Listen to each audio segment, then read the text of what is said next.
एक समय की बात है। एक छोटे शांतिपूर्ण गांव में सैम नाम का एक युवा लड़का और उसकी प्यारी छोटी बहन लिली रहते थे।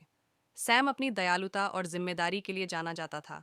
वह हमेशा लिली का ध्यान रखता था। एक धूप भरी सुबह सैम ने लिली को पास के जंगल में एक साहसिक यात्रा पर ले जाने का फैसला किया।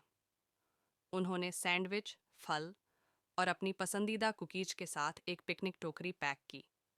जैसे ही वे जंगल में गए, भाई बहन प्रकृति की सुंदरता से आश्चर्यचकित हो गए। ऊंचे ऊंचे पेड़, चहचहाते पक्षी और कलकल करती नदी ने एक जादुई माहौल बना दिया।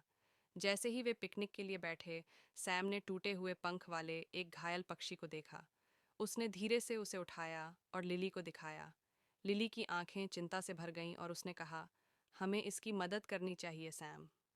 सैम सहमत हो गया और पक्षी को अपनी पिकनिक टोकरी से एक मुलायम कपड़े में लपेट दिया।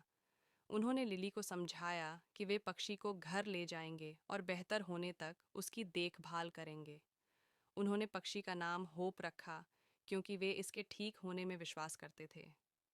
अपने आरामदायक घर में वापस आकर सैम और लिली ने होप के लिए एक गर्म और सुरक्षित स्थान बनाया। उन्होंने उसे खाना खिलाया, उसे आराम से रखा और धैर्यपूर्वक उसके पंख के ठीक होने का इंतजार किया।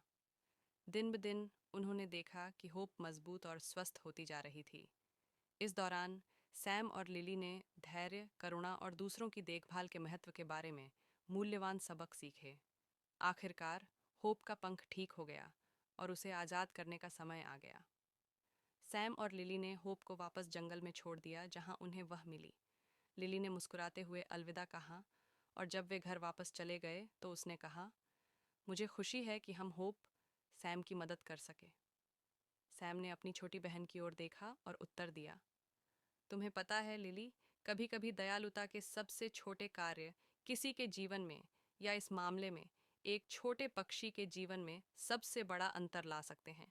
कहानी का सार यह है कि हम में से सबसे छोटा भी दया और करुणा के माध्यम से सकारात्मक प्रभाव डाल सकता है। सैम और लिली के साहसिक कार्य ने उन्हें दूसरों की देखभाल करने का मूल्य सिखाया, चाहे वे कितने भी छोटे या नाजुक क्यों न हों।